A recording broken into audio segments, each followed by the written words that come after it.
morning. Is it good morning or good afternoon? Just 5 minutes past good afternoon.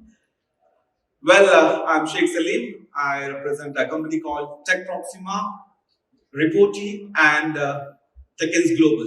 So we are in the same umbrella. We are here, and we are an IT consulting and services company. More than 20 years of experience. We are in Middle East, India, and Indonesia. We hire almost like 11 resources from Indonesia for past 3 years. Most of our development happening from Indonesia. So we are directly connected to Indonesian economy. So these are our portfolio.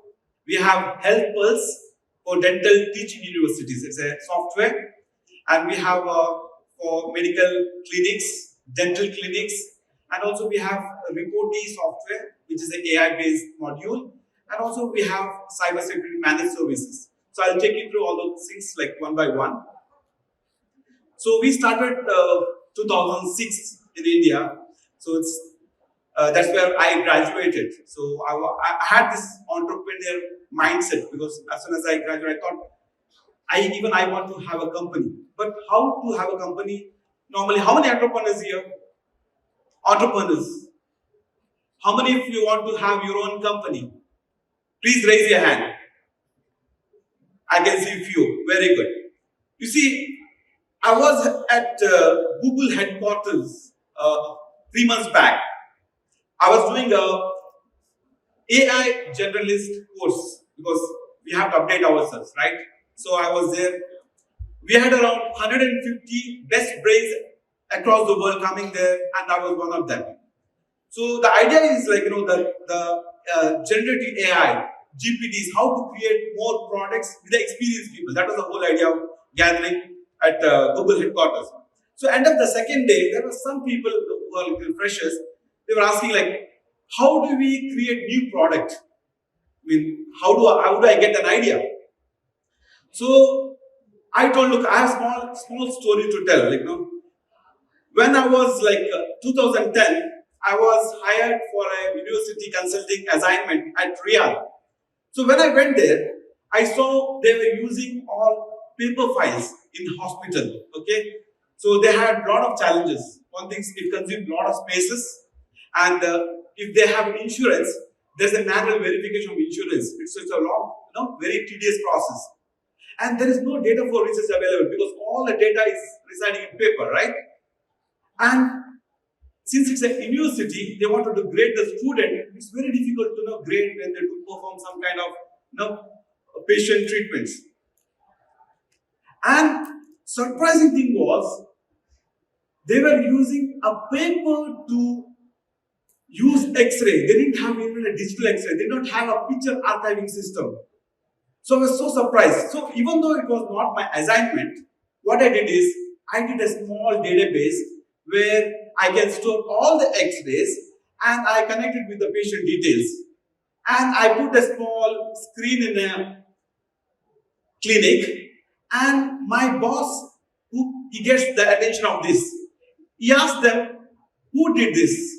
Who did this software? They don't. One Mr. Sheik Salim, he just recently joined. He's the one who did it. So he called me. He called me and told Salim, I'm really impressed what you did. We have 22-page files, which is a paper-based files, and we are getting difficulties in maintaining them. And I want you to digitize everything. So he gave me full hand. He asked me to recruit 3 to 4 people, and I recruited them, and I started developing a EMR system for a huge university. So this is how the EMR is looking like. We had their entire patient records, screening and urgent care, pediatric dentistry, radiological interpretation, initial exam. These are all the paper files. All have been digitized. Okay. Next, we had the mobile application for students to have their own grades at hand. So patient register with picture, patient invoicing, everything we digitized. So we made a product for them in 3 years. So for those who want to become an entrepreneur, the takeaway is you always have to check for pain points in business.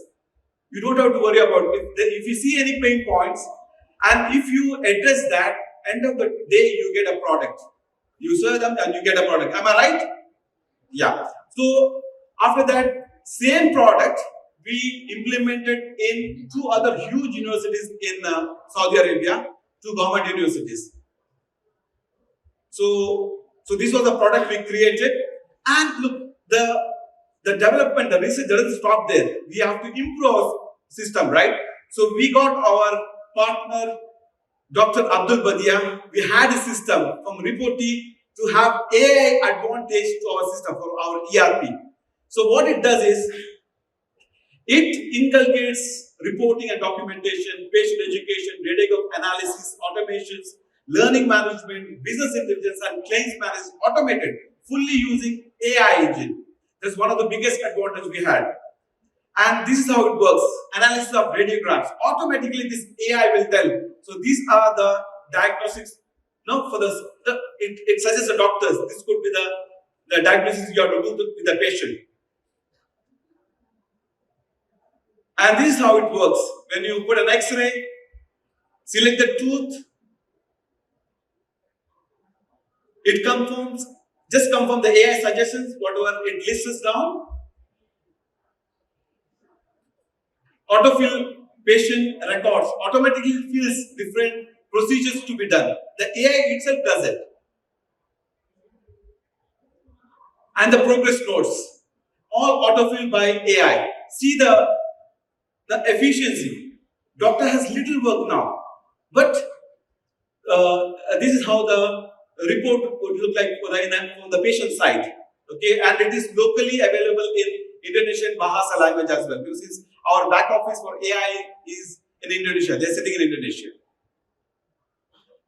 And if a doctor has some kind of concern, he can also talk to the chatbot. We have an AI chatbot. He can ask a first hand opinion, even with the chatbot. So these are the things, am I doing right? So chatbot will give the correct answer based on millions of historical data. That's the advantage of AI, right? So it also has business intelligence based on deep clinical analysis, analyzes operations, financials, patient trends, then visualizes the data for better decisions.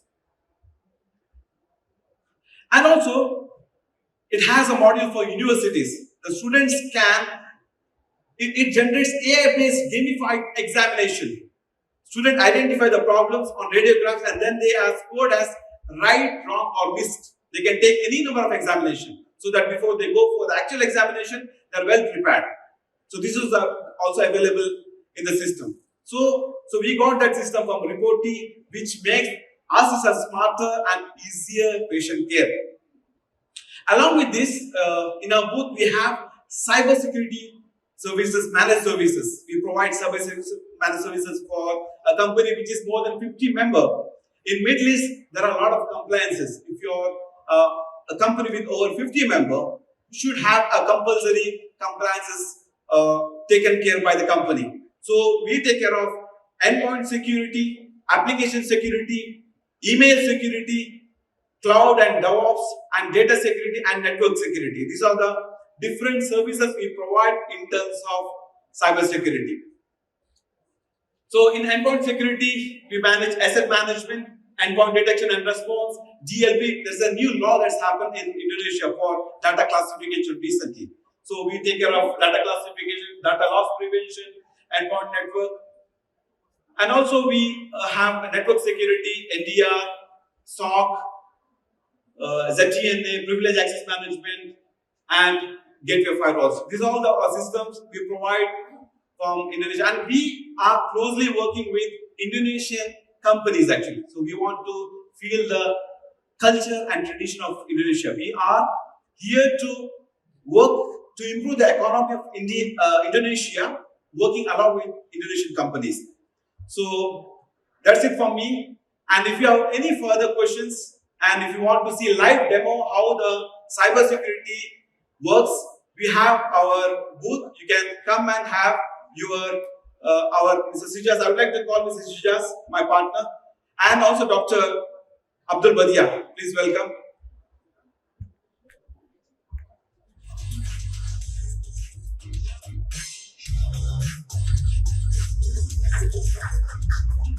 So the both are available. If you have any doubts, you can clarify over the booth. So I welcome you all to meet us over the booth and get further information of services what we provide. Thank you so much for joining me. Thank you. Thank you. Thank you so much.